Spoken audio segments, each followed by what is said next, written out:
नमस्कार, ये आकाशवाणी शिमला है। अब आप प्रभा शर्मा से प्रादेशिक समाचार सुनिए। आज के मुख्य समाचार। राष्ट्रपति द्रौपदी मुर्मू ने शिक्षक दिवस पर 82 शिक्षकों को राष्ट्रीय पुरस्कार से किया सम्मानित। चंबा के रसायन प्रवक्ता सुनील कुमार को भी नवाजा। मुख्यमंत्री ने कहा, प्रदेश में स्वास्थ्य संस्थानों की हालत को अगले 8 माह में सुधारेगी सरकार। राज्य में वर्ष 2023-24 के दौरान प्राकृतिक आपदा से नुकसान की भरपाई के लिए केंद्र से विशेष वित्तीय सहायता मांगने के सरकारी संकल्प पर विपक्ष का सदन से वॉकआउट। और किन्नौर जिला के पूह क्षेत्र में वाहन दुर्घटना में 3 महिलाओं की मृत्यु, 4 अन्य घायल। अब समाचार विस्तार से। राष्ट्रपति द्रौपदी मुर्मू ने शिक्षक दिवस के अवसर पर आज नई दिल्ली में आयोजित समारोह में 82 शिक्षकों को राष्ट्रीय शिक्षक पुरस्कार से सम्मानित किया। इन 82 शिक्षकों में हिमाचल प्रदेश के चंबा जिला के भटियात विधानसभा क्षेत्र के राजकीय वरिष्ठ माध्यमिक विद्यालय खरगट में रसायन प्रवक्ता सुनील कुमार भी शामिल हैं। राष्ट्रपति द्रौपदी मुर्मू ने सुनील कुमार को राष्ट्रीय पुरस्कार से नवाजा है। सुनील कुमार ने पुरस्कार मिलने पर खुशी जाहिर करते हुए कहा कि वे आज बहुत गौरवान्वित महसूस कर रहे हैं। उन्होंने भविष्य में अपने जिला व स्कूल का नाम रोशन करने के लिए और मेहनत करने की बात कही।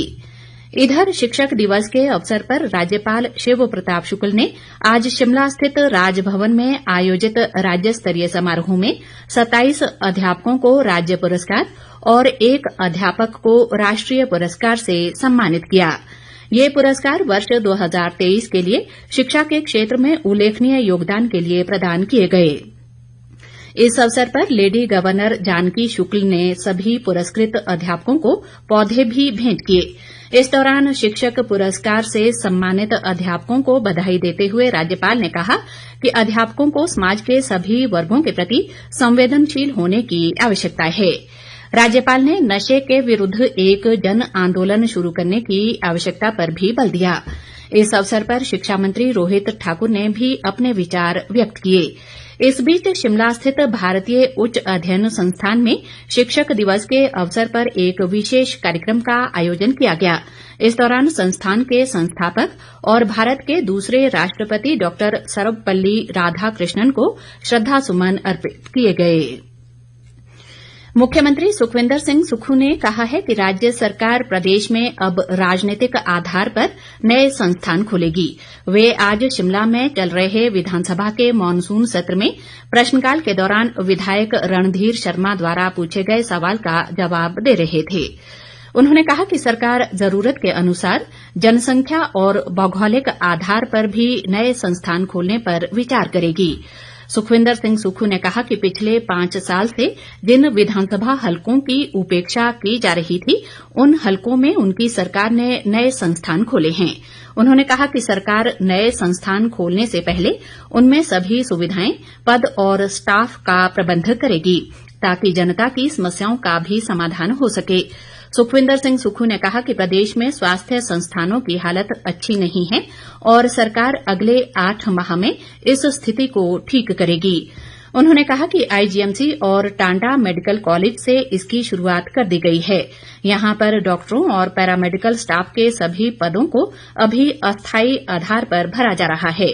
मुख्यमंत्री ने कहा कि डॉक्टर मरीज रेशो पर सरकार काम कर रही है।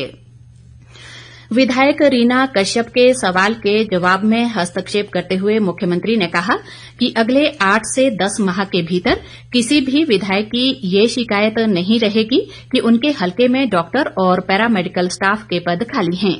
इससे पहले मूल सवाल का जवाब देते हुए स्वास्थ्य मंत्री कर्नल धनीराम शांडिल ने कहा कि सरकार डॉक्टरों के 200 पदों सहित एनएचएम के तहत अन्य श्रेणियों के पदों को भी भर रही है। उन्होंने कहा कि पच्छाद हलके के नारग में आदर्श स्वास्थ्य संस्थान खोला जाएगा।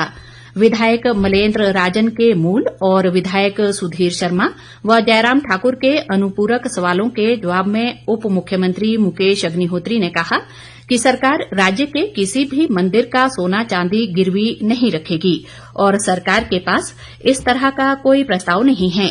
अग्निहोत्री ने इस संबंध में नेता प्रतिपक्ष जयराम ठाकुर पर जानबूझकर सनसनी फैलाने का आरोप लगाया और कहा कि वे हिमाचल को अस्थिर करना चाहते हैं। उप मुख्यमंत्री ने कहा कि डमटाल के राम गोपाल मंदिर के परिसर के जीर्णोद्धार के लिए जो 9 करोड़ रुपए की स्वीकृति ली है उस पर फिलहाल रोक लगाई जा रही है। उन्होंने कहा कि भाषा, कला व संस्कृति विभाग के सचिव की अध्यक्षता में एक कमेटी बनाकर इस मंदिर का पूरा लेखा जोखा जुटाया जाएगा। प्रदेश विधानसभा ने राज्य में वर्ष 2023-24 के दौरान आई प्राकृतिक आपदा से हुए नुकसान की भरपाई के लिए केंद्र से 100% अनुदान के रूप में सहायता राशि प्रदान करने के लिए एक संकल्प पारित किया। ये संकल्प मुख्यमंत्री सुखविंदर सिंह सुक्खू ने आज सदन में पेश किया था और इस संकल्प पर चर्चा भी हुई। संकल्प के अनुसार जिस प्रकार वर्ष 2024-25 के बजट में केंद्र सरकार ने 3 आपदा प्रभावित राज्यों सिक्किम, असम और उत्तराखंड के बाढ़ प्रबंधन और संबंधित परियोजनाओं के लिए अनुदान के रूप में सहायता दिए जाने की घोषणा की है, उसी प्रकार हिमाचल प्रदेश में भी 3 राज्यों की तर्ज पर आपदा से भी भारी नुकसान हुआ था। इसलिए केंद्र हिमाचल को भी 100% सहायता राशि प्रदान करे। इस बीच विधानसभा में आज नेता प्रतिपक्ष जयराम ठाकुर और राजस्व मंत्री जगत सिंह नेगी के बीच हुई तीखी नोक-झोंक के बाद विपक्ष ने सदन से वॉकआउट कर दिया। ये वॉकआउट उस समय हुआ जब सदन में हिमाचल के लिए सिक्किम, उत्तराखंड और असम की तर्ज पर केंद्र से विशेष वित्तीय सहायता मांगने के सरकारी संकल्प पर चर्चा चल रही थी। इस दौरान राजस्व मंत्री जगत सिंह नेगी किसी मुद्दे पर अपना स्पष्टीकरण देने के लिए उठे, लेकिन तभी उनकी नेता प्रतिपक्ष जयराम ठाकुर के साथ तीखी नोक-झोंक हो गई। इस दौरान सत्ता पक्ष व विपक्ष के बीच माहौल गर्मा गया और दोनों ही पक्षों के सदस्य अपनी अपनी सीटों पर खड़े होकर शोरगुल करने लगे। बाद में नारेबाजी करते हुए पूरा विपक्ष सदन से बाहर चला गया। इस बीच संसदीय कार्य मंत्री ने विपक्ष के वॉकआउट के खिलाफ निंदा प्रस्ताव पेश किया, जिसे सदन ने ध्वनिमत से पारित किया। किन्नौर जिला के पूह क्षेत्र के तहत गांधी मोहल्ला संपर्क मार्ग पर आज सुबह एक पिकअप गाड़ी के दुर्घटनाग्रस्त होने से 3 महिलाओं की मौके पर ही मौत हो गई, जबकि चालक सहित 4 अन्य गंभीर रूप से घायल हुए हैं। वाहन में कुल 7 लोग सवार थे। जानकारी के अनुसार पूह गांव की 6 महिलाएं मनरेगा कार्य के दौरान पिकअप वाहन में बजरी लेकर गांधी मोहल्ला सड़क से जा रही थी और अचानक सामुदायिक अस्पताल के पास वाहन अनियंत्रित होकर गहरी खाई में जा गिरा। मृतकों में छेवांग जामो, इंद्रमोनी और सरिता शामिल हैं। घटना की सूचना मिलते ही राजस्व व जनजातीय विकास मंत्री जगत सिंह नेगी ने गंभीर रूप से घायलों को कड़छम स्थित भारतीय सेना के हेलीपैड से एयरलिफ्ट करवाकर उपचार के लिए आईजीएमसी शिमला पहुंचाया। जगत सिंह नेगी ने दुर्घटना में जान गंवाने वाले 3 परिवारों के प्रति शोक व्यक्त करते हुए अपनी संवेदनाएं प्रकट की हैं। पूह के अतिरिक्त जिला दंडाधिकारी विनय मोदी ने बताया कि मृतकों के परिजनों को फौरी राहत के रूप में 25-25 हजार जबकि घायलों को 5-5 हजार रुपए की तुरंत राहत राशि प्रदान की गई है। इस बीच मुख्यमंत्री सुखविंदर सिंह सुक्खू ने इस घटना में 3 लोगों के निधन पर शोक व्यक्त करते हुए घायलों के जल्द स्वास्थ्य लाभ की कामना की है। राजधानी शिमला के उपनगर संजौली में अवैध मस्जिद निर्माण का मामला विधानसभा से लेकर सड़क तक गूंज रहा है। इस मामले को लेकर विभिन्न हिंदू संगठनों ने आज संजौली व चौड़ा मैदान में विरोध प्रदर्शन किया। संगठनों का कहना है कि हिमाचल प्रदेश में अन्य स्थानों पर भी अवैध मस्जिदों का निर्माण हो रहा है और बाहरी लोग बिना पुलिस वेरिफिकेशन के हिमाचल आकर आपसी भाईचारे को खराब कर रहे हैं। चौड़ा मैदान में देवभूमि क्षत्रिय संगठन के प्रदर्शन में ग्रामीण विकास व पंचायती राज मंत्री अनिरुद्ध सिंह शामिल हुए। उन्होंने आश्वासन दिया कि राज्य सरकार अवैध निर्माण को बर्दाश्त नहीं करेगी और मुख्यमंत्री ने इस मामले में कानून के तहत कार्यवाही की बात कही है।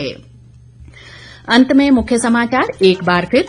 राष्ट्रपति द्रौपदी मुर्मू ने शिक्षक दिवस पर 82 शिक्षकों को राष्ट्रीय पुरस्कार से किया सम्मानित। चंबा के रसायन प्रवक्ता सुनील कुमार को भी नवाजा। मुख्यमंत्री ने कहा प्रदेश में स्वास्थ्य संस्थानों की हालत को अगले 8 माह में सुधारेगी सरकार। राज्य में वर्ष 2023-24 के दौरान प्राकृतिक आपदा से नुकसान की भरपाई के लिए केंद्र से विशेष वित्तीय सहायता मांगने के सरकारी संकल्प पर विपक्ष का सदन से वॉकआउट और किन्नौर जिला के पूह क्षेत्र में वाहन दुर्घटना में 3 महिलाओं की मृत्यु, 4 अन्य घायल।